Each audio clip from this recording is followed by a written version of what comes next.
que realmente no sirve de nada. Entonces, resulta que hoy van a aprender ustedes que cuando ustedes tienen ese paciente, realmente lo que ustedes tienen que hacer como médicos es, idealmente, tomar un cultivo. Y ojalá que lo hagan ustedes y no la enfermera, porque la enfermera no sabe, como sabes tú, lo que estás buscando. La forma correcta de tomar un cultivo es agarrar un aplicador y tomarlo exclusivamente de la superficie de las amígdalas, ¿sí? De ninguna otra parte, porque lo que estamos buscando específicamente es ver si en las criptas que tienen las amígdalas, que entre otras, la descripción de las amígdalas nunca debe ser amígdalas crípticas, eso es como decir ojo con pestañas. Es decir, las amígdalas, siempre cuando vean ustedes el tema, van a ver anatomía y ustedes se van a dar cuenta de que las amígdalas, todas las amígdalas, independientemente de su aspecto, tienen entre 20 y 30 criptas de cada lado. ¿Y eso que tiene de importancia para la amigdalitis? Que a donde viven las bacterias precisamente es en esas criptas. Por lo tanto, eso es lo que yo trato de buscar cuando estoy buscando, haciendo mi cultivo. Trato como de meterme en alguna donde yo vea la secreción para tomar un buen cultivo. ¿Listo? La sensibilidad de este cultivo para el estreptococo, cuando yo estoy sospechando eso, es de un 90 a 95%. ¿Sí? ¿Qué tiene que es decir, esta no me va a servir si es un paciente que viene 15 días previos usando diferentes tipos de antibióticos. Ese paciente no me sirve hacer un cultivo. Paciente que le han dado antibióticos nunca les va a salir positivo un cultivo. ¿Listo?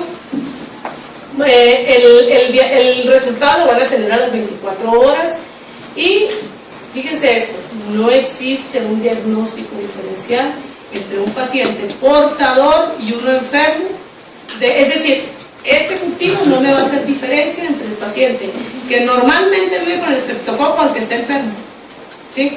Lo mismo los astos lo único que me dicen, el paciente estuvo en contacto con un estreptococo, no significa que esté enfermo, ¿verdad? Uno puede estar en contacto con el estreptococo. Entonces, el cultivo se utiliza cuando tú estás sospechando que tienes un estreptococo y también en pacientes que tienen una fiebre reumática, así no tengan historia de amigdalitis. Si el paciente tiene una fiebre reumática documentada, así esté asintomático ese paciente, obligatoriamente tiene que hacerse un cultivo. ¿Listo? ¿A qué otros?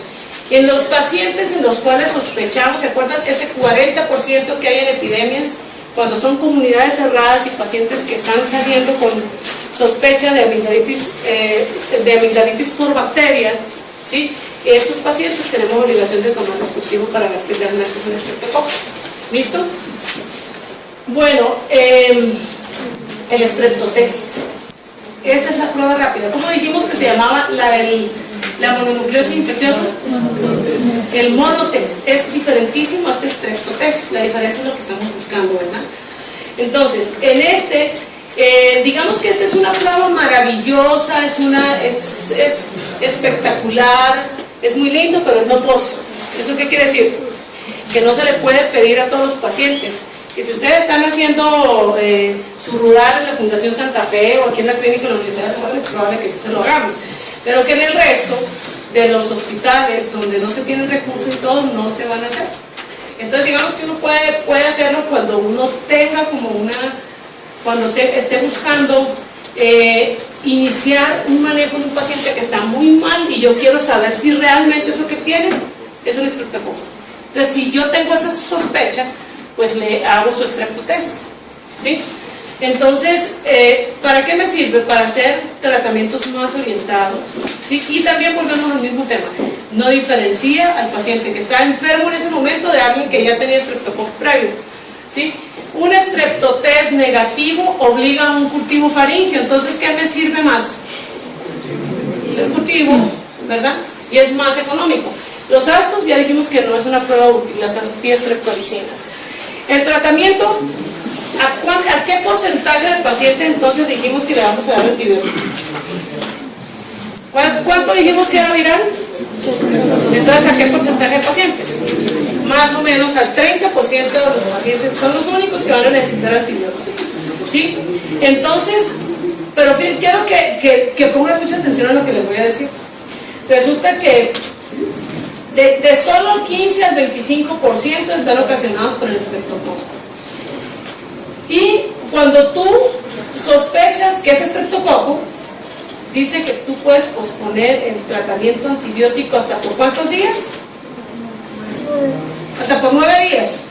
¿Eso qué quiere decir? Que esta es una enfermedad que autolimitada. Entonces, ¿qué significa esto?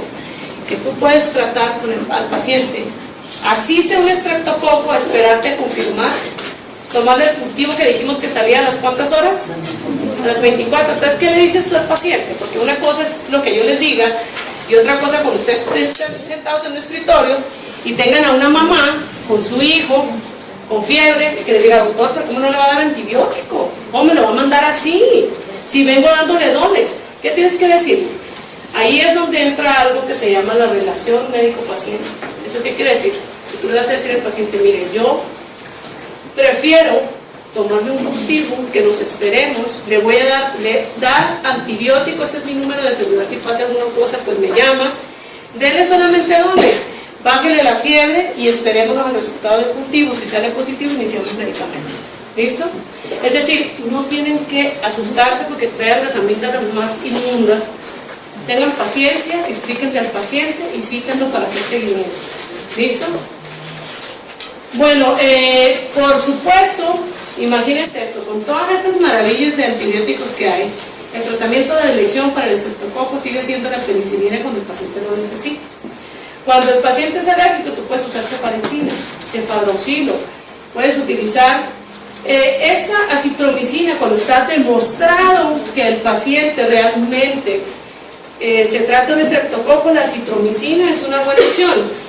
Pero resulta que si tú tienes una opción más económica y no quieres realmente afectar esa cadena que hay de virus en el ser humano, lo ideal sería que empezáramos con penicilina y no con acitromicina. Lo que pasa es que la mayoría no le gusta que lo inyecten. ¿Listo? Pero si tú tienes forma y si no, pues los tratamientos de acitromicina son una muy buena opción cuando realmente tú sospechas. Pero volvemos al mismo tema. Si tú tienes al paciente y lo puedes citar 24 horas después con el resultado de un cultivo, con seguridad cuando regrese ya va a estar en mejores condiciones.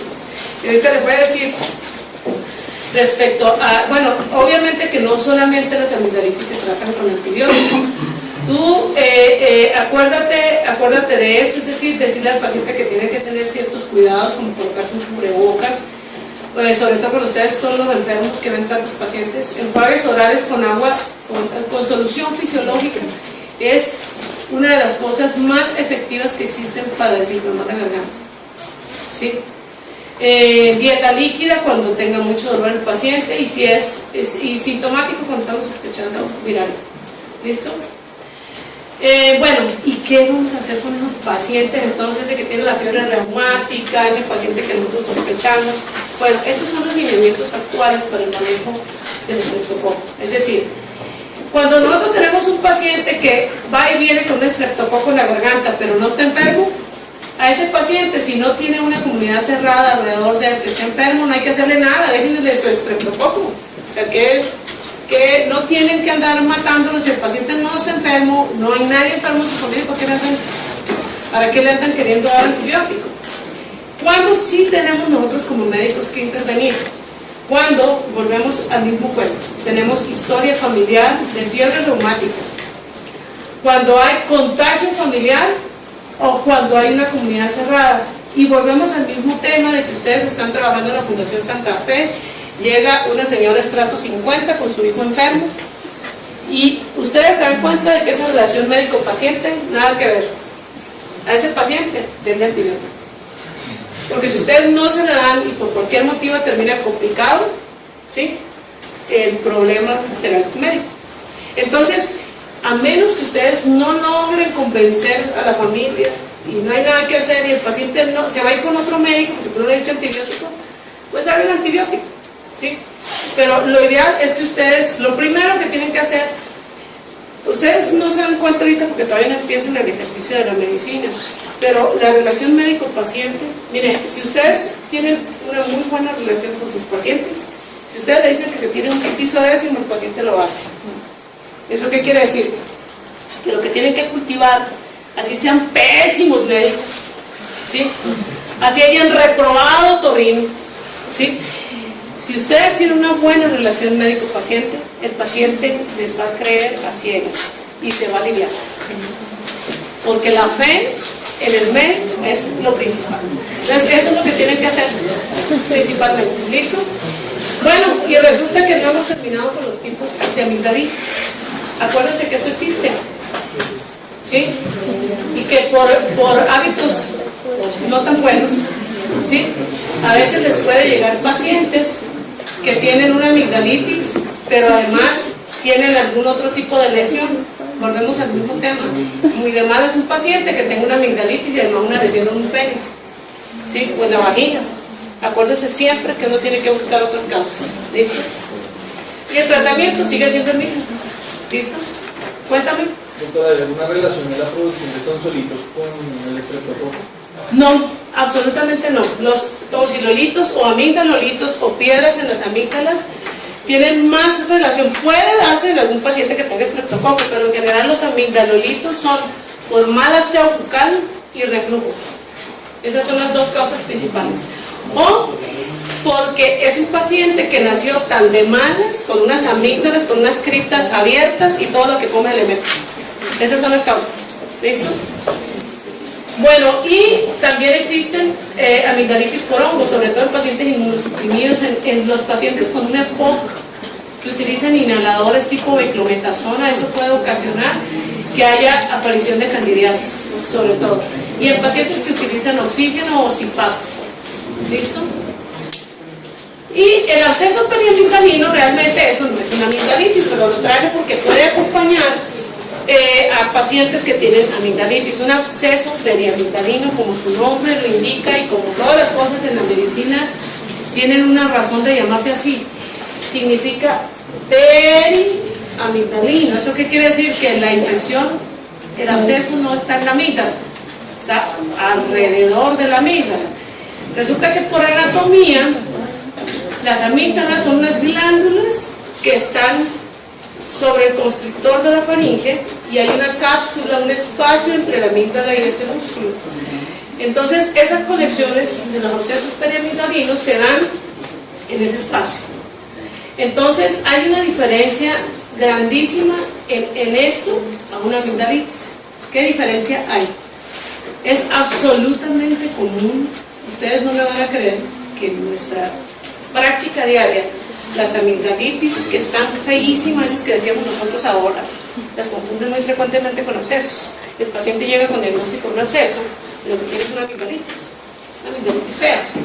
Entonces, ¿qué diferencia hay? El paciente que tiene un absceso periamigdalino tiene trismus. ¿Qué quiere decir trismus? Que no pueden abrir la boca, exactamente. Voz en papa caliente, imagínense ustedes con una papa caliente en la boca, una voz gangosa, una voz gutural. Desde que el paciente entra al consultorio, cuando ustedes lo oyen hablar y ven el primer absceso, no se les olvida ni la voz ni el cuadro clínico. ¿Sí? Esto es característica. Estas dos cosas son características que ningún paciente que tenga amigdalitis ni viral, ni bacteriana, ni con estreptococo tiene por qué tener ninguna de estas dos cosas. ¿Sí? Si lo presentan, sospeches un absceso periamigdalino. De todas las infecciones que dan en el cuello, que ya veremos ese capítulo, la más frecuente son los abscesos periamigdalinos. Los gérmenes, entre ellos el estreptococo, son los causales. Pueden dar ahí estafillos, hemófilos, ¿sí? Y también anaerobios, gram negativos.